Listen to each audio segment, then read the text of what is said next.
Hi beauties, welcome back to my channel. I am Kat. Thank you so much for stopping by. It's wonderful to see you again. On today's video, I want to talk about insecurities. The big elephant in the room, insecurities, the things that we are told not to talk about and we're told just to suck up and pretend that they don't exist. But insecurities exist. So let's talk about them. They're very important to discuss.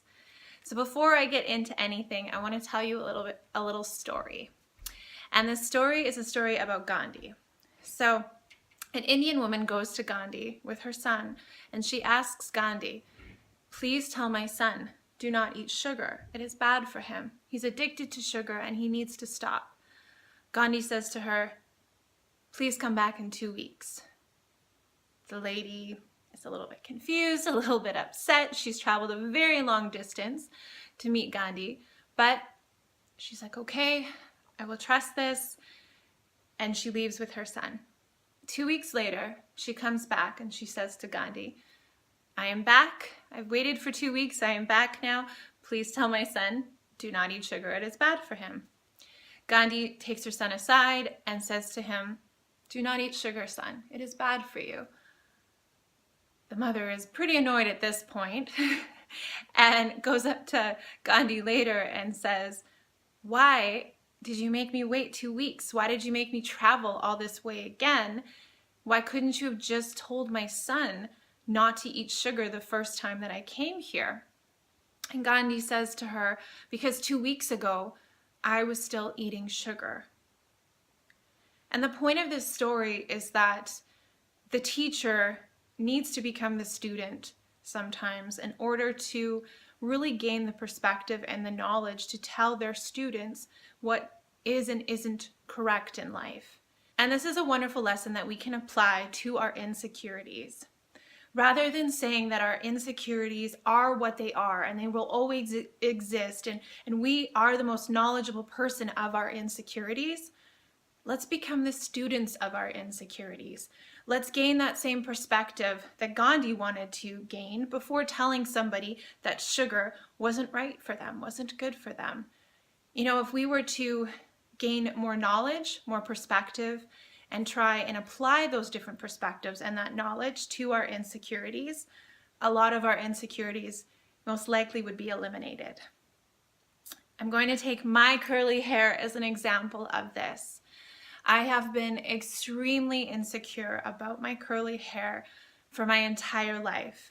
I'm 33 years old, so for 32 years of my life, my curly hair was one of the biggest insecurities I had. It prevented me from going to the lake with friends for the day. It prevented me from going camping. It prevented me from wanting to go in the deep end when we would go swimming on class outings. It prevented me from wanting to partake in so many different activities simply because I kept thinking, what if my hair gets wet and goes frizzy and then I'm gonna have this frizzy bushy afro on my hair or on my head. So I just wouldn't do those things that I really ultimately wanted to do inside. I was so insecure. It got to a point where I just got really tired of all the time that it took to straighten my hair day after day after day after day. And I did start getting some compliments when I would wear my hair curly from people telling me, "Oh my goodness, your curls are so gorgeous. This is amazing." And it gave me a new perspective. It gave me this new idea that maybe curls are beautiful. Maybe there's just something to do with my routine that is making my curls frizzy and unmanageable. So I started to do my homework with that. I started to find out the different products that weren't good for my curly hair. And I started to listen to other people's perspectives. And I joined forums with people that had curly hair. I started Googling actual, curly girl hair products and things like this, really gaining that knowledge and that perspective. And then the third thing I did was I applied that knowledge and that perspective to my daily life. Anytime that I felt myself start to get a little insecure about my curls, I thought back to the different things that I read, like frizz is just a curl waiting to happen. And it really helped change my perspective on my curly hair. So today I'm coming to you with just diffused curly hair. I have a shampoo, a conditioner, and a leave-in, and a little bit of hair oil as well. I really wanted to do this to show that it is possible to overcome insecurities. Yes, this one is just a physical insecurity, but it's still an insecurity that has crippled me. Another example that I am currently undertaking right now is my teeth. So I have a gap. You can see that between my teeth. And this again has been one of the biggest insecurities or physical insecurities of mine my entire life. If other people weren't making fun of me, I was making fun of me for it. Because in my mind, gap teeth had a particular interpretation to society.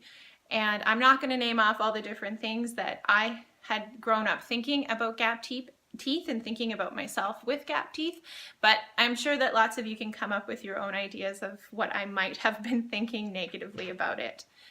So recently I had decided that I was going to try out Smiles Direct, and upon posting my before photos and my after photos, I started getting inundated with messages from people telling me, please keep your gap. I love your gap. You're not you without your gap. This is part of your personality. And I was really shocked because here I was thinking that I was the all knowledgeable person about the gap in my teeth. I've had it my whole life. I know how it makes me feel. I know how it makes everybody else feel, obviously. And that was what I was sticking in. I was sticking in the mindset that I was the teacher telling everybody else how to feel about my gap teeth.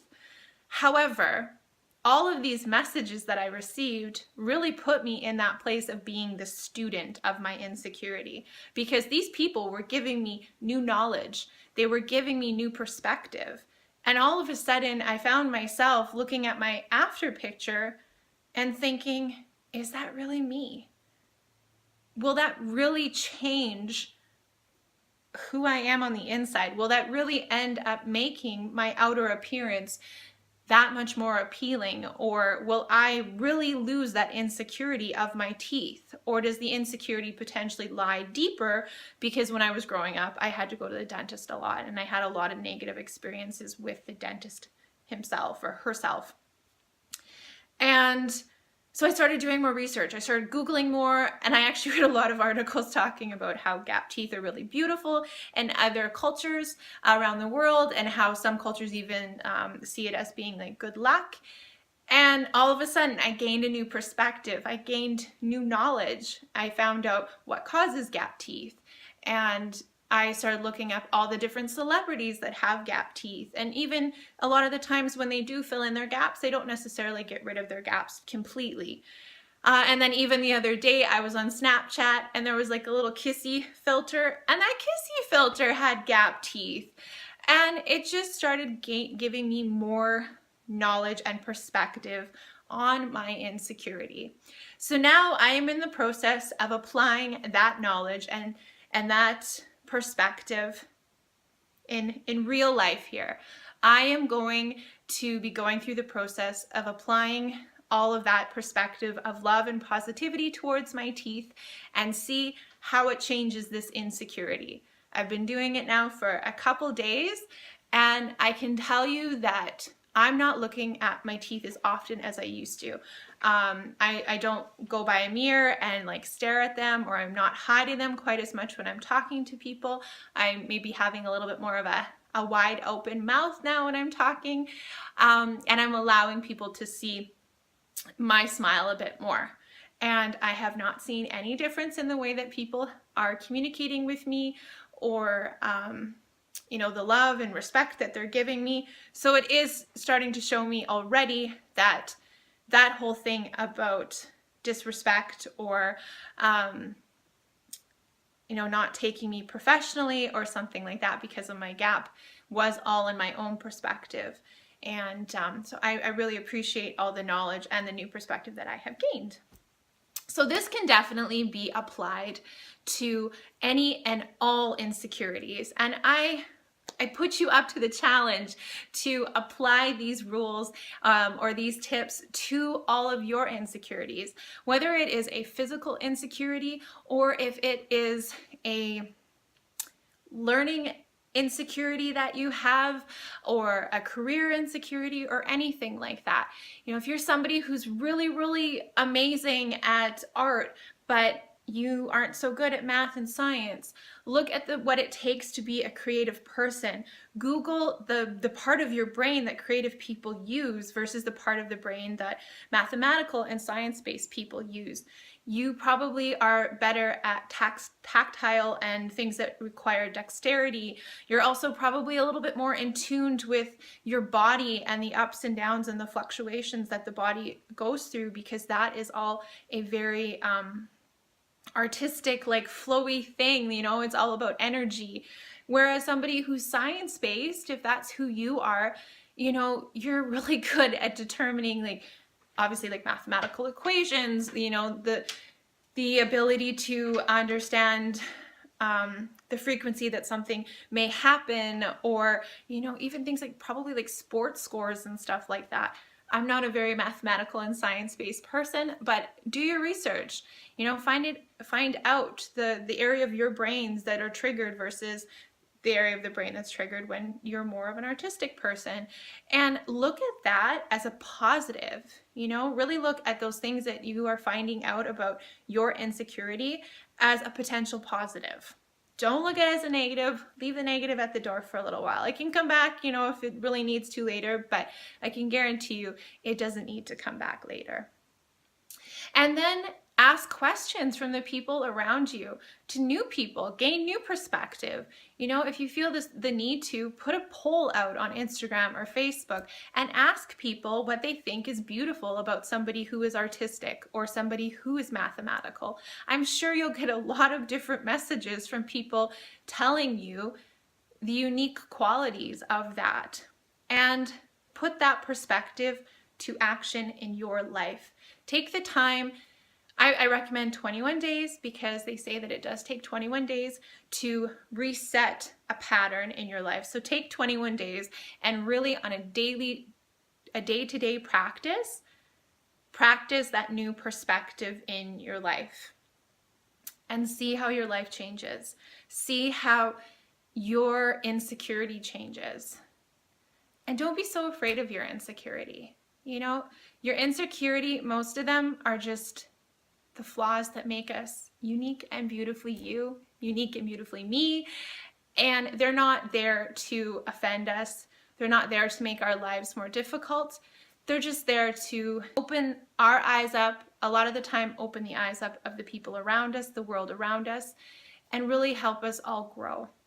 So that's all I wanted to talk to you about today. I hope that you did gain something from this.